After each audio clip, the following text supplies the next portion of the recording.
Yung largest integer natin is denoted as n plus 2. So this is 6 times n plus 2. And 5 less than that, 6 times the largest. This is minus 5 equals n squared minus 2 times the middle integer. Hi everyone, this is MJ Guzman and welcome back to my YouTube channel. For this tutorial video, we are going to discuss how to analyze and solve number problems. So without further ado, let's begin.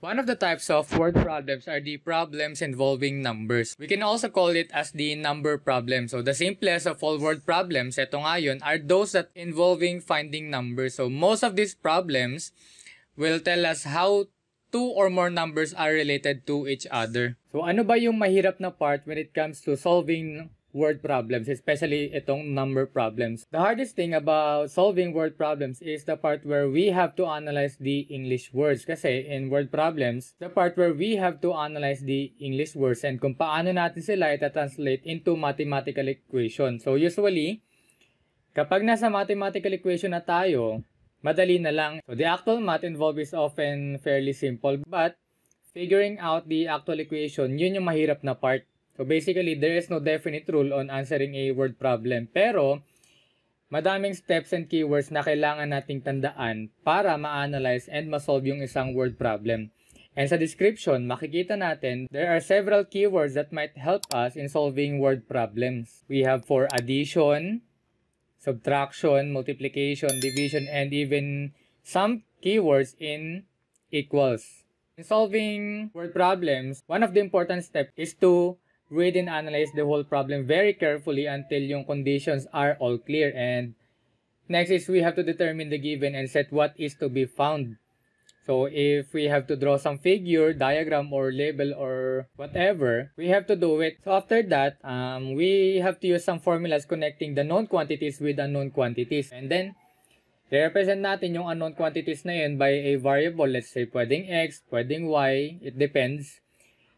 And after those variable, we have to form an equation of the translated condition of the problem by relating the known and unknown quantities. And then we solve for the unknown variables from the equations na nagawa natin. And then we check the solutions with the condition of the problems. Example number 1 for number problems. The larger of two numbers is equal to 14 more than 3 times the smaller number.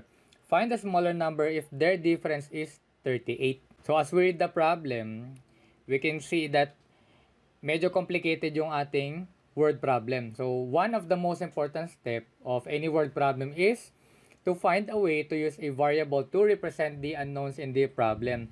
Since yung problem natin specifically tells us how the larger and smaller numbers are related, pwede tayong gumamit ng isang variable. And it is also a good idea to select or pumili ng letter for the variable that reminds us of what we are looking for. So, for example, the letter N is always a good choice for a number. So, the first sentence of this problem tells us that kung alam natin yung smaller number, mako-compute natin yung larger number. So, it makes sense that, therefore, to use the variable to represent the smaller one, we should also start our work with a statement of how we are assigning values, kung paano tayo mag-assign ng variables. And this is often called the let statement. Let the number, or in this problem, let the smaller number be n or equals to n. So from this statement, ready na tayo to start translating the first sentence into an algebraic equation. A good idea is to una, i-rewrite natin yung problem leaving most of the words and using mathematical symbols for like adding, subtracting, multiplying, dividing, and equality when it is easily recognized. Kaya nga yan, 5 na yan.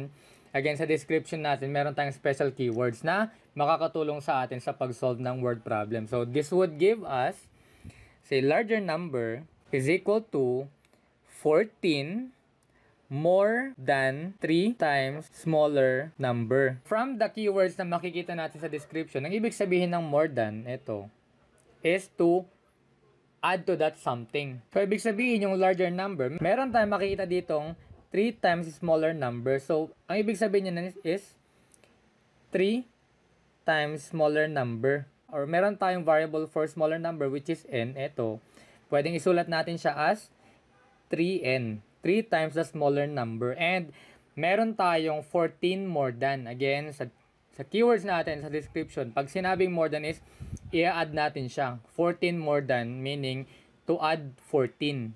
So, larger number is equal to 3n or 3 times the smaller number plus 14. For now, both numbers in the problem are now represented by variables and we are ready to form the equation that we will use to solve the problem. So, this will come from the other relationship given in the problem.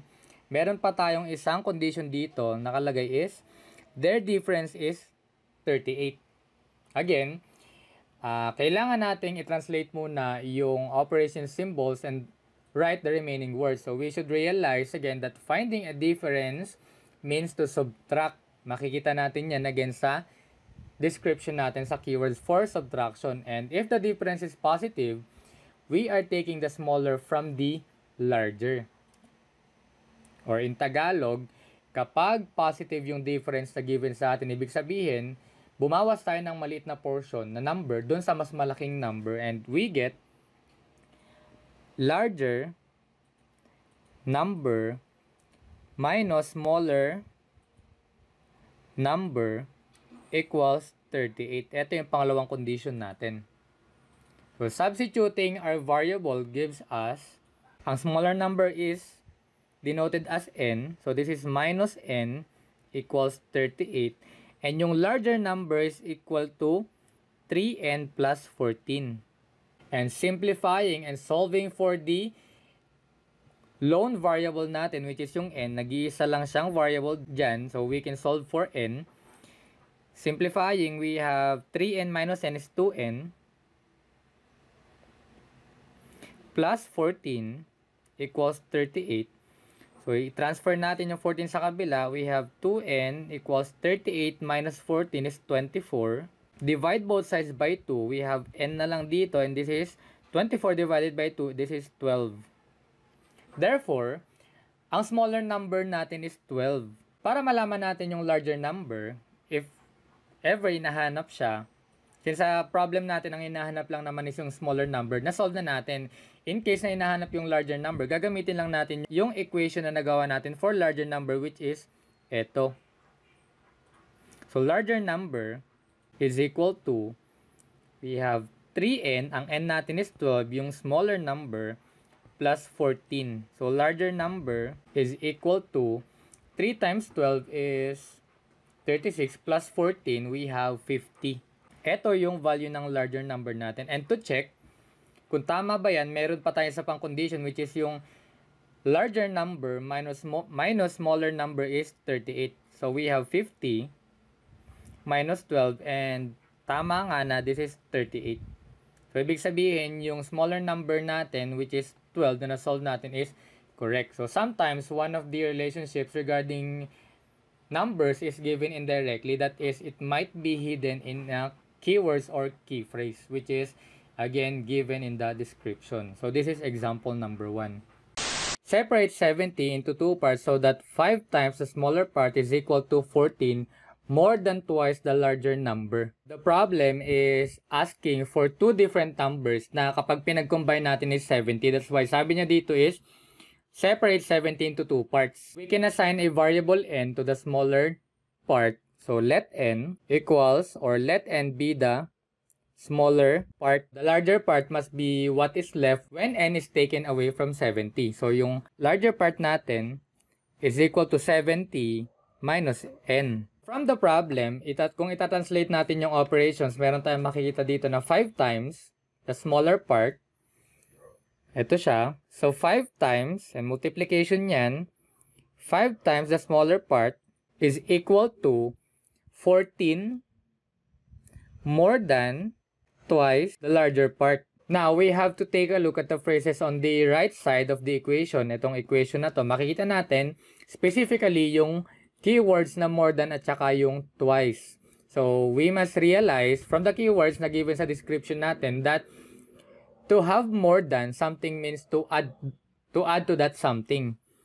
So 5 times smaller part is equal to yung twice the larger part. Ito muna ang i-analyze natin. Yung twice the larger part to add something, or 14 more than, ibig sabihin, plus 14 yun.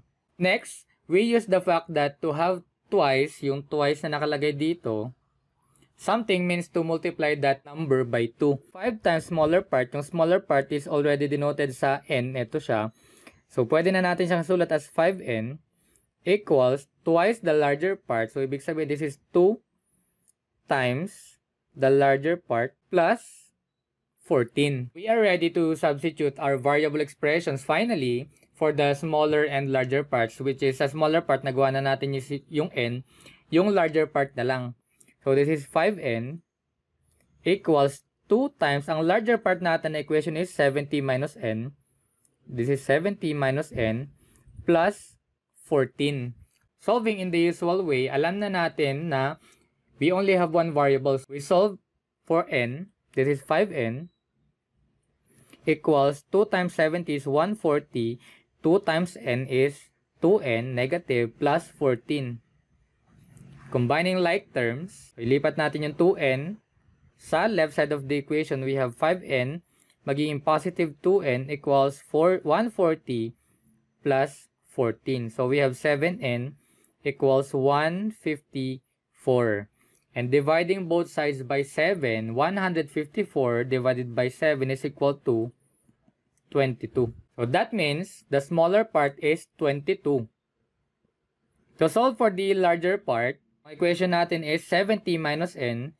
So 70 minus 22, we have 48. Ito yung larger part natin. So we already solved the two parts. For smaller part, this 22. For larger part, we have 48. Checking is simply lang naman, we follow the numbers and words of the problems. 5 times 22 equals 110. And 14 more than twice the larger is 2 times 48. And i-add natin dyan yung 14, we also have 110. So, tama na equal itong dalawa na to. Therefore, correct yung ating solution based on the condition na ibinigay sa problem. So, this is example number 2. Example number 3. 5 less than 6 times the largest of 3 consecutive positive integers is equal to the square of the smaller or the smallest integer minus 2 times the middle integer. This is smallest. Find all 3 integers. Once na nabasa natin yung problem, it is a complicated problem. And the only clear thing here is that we are dealing with 3 different numbers. Ang key phrase natin sa problem na to is yung consecutive positive integers ito. And para maintindihan natin ito, let's look at each word. So yung numbers have to be integers. And this is the set of negative and positive whole numbers pag sinabi nating integers and 0. So pwedeng ganito siya. We have negative 3, negative 2, negative 1, 0, 1, 2, 3, etc. And so on. That is, hindi natin tatanggapin yung any answers that are fractions, decimals, or yung roots. Since yung numbers are positive, we are only looking for numbers from the set of starting 1 to pataas. 1, 2, 3, 2, 3, 4, 4, 3, 5, and so on. So, the most important word in the phrase is yung word na consecutive. Ang ibig sabihin yan, that yung 3 numbers are all 1 apart. So, we can then represent our numbers with the same variable. So, let n be the smallest integer. Since, again, consecutive, isa lang yung i-add natin. This is n plus 1. Ito yung middle integer. N plus 2 naman, this is the largest integer. Pwede na natin gamitin yung translation scheme natin. So, makikita natin is yung 5 less than 6 times the largest muna. So, paano natin isusulat yun? So, we have 5 less than 6 times the largest integer equals the square of the smallest minus 2 times the middle integer. Description natin sa keyword, sa subtraction, pag nakita natin yung less than, ibig sabihin yan, to take away from that something or to subtract from that something. So, ibig sabihin, 6 times the larger or the largest part, yung largest integer natin is denoted as n plus 2. So, this is 6 times n plus 2. And 5 less than that, 6 times the largest. Ibig sabihin, this is minus 5 equals square of the smallest. Square of the smallest is denoted as, ang smallest kasi natin is yung n. So, this is n square minus 2 times the middle integer. Ang middle integer natin is denoted as n plus 1. So, this is minus 2 times n plus 1. So, ito na yung ating equation. As we can see, this is a quadratic equation since we have an equation with a power of 2 or this is a second degree. Pwede natin i-simplify ito either by using factoring, square root property, completing the square, kung ano yung mag-fit. So, ang gamitin na lang natin is yung simplest way to solve for a quadratic equation, yung factoring. We simplify, 6 times n is 6n and this is plus 12 minus 5 equals n square minus 2n. 2 times n is 2n, and negative 2 times positive 1 is negative 2. So, we combine like terms from n squared to n to constant and equals to 0. By simplifying, this is n squared minus 8n minus 9 equals 0. We can now factor and solve for n. Ang factors we have, again, for factoring, pag ginamitan natin ng FOIL method itong factors na yan, ang kakalabasan dapat is itong part na to. Therefore, ang values ng n natin, we have 2. This is positive 9 and negative 1 from here using the zero factor property. And remember, ang hinahanap lang natin is yung positive integers. So, we can reject or pwede na nating tanggalin yung negative 1 as an answer. Since n was the smallest, ang n natin is 9.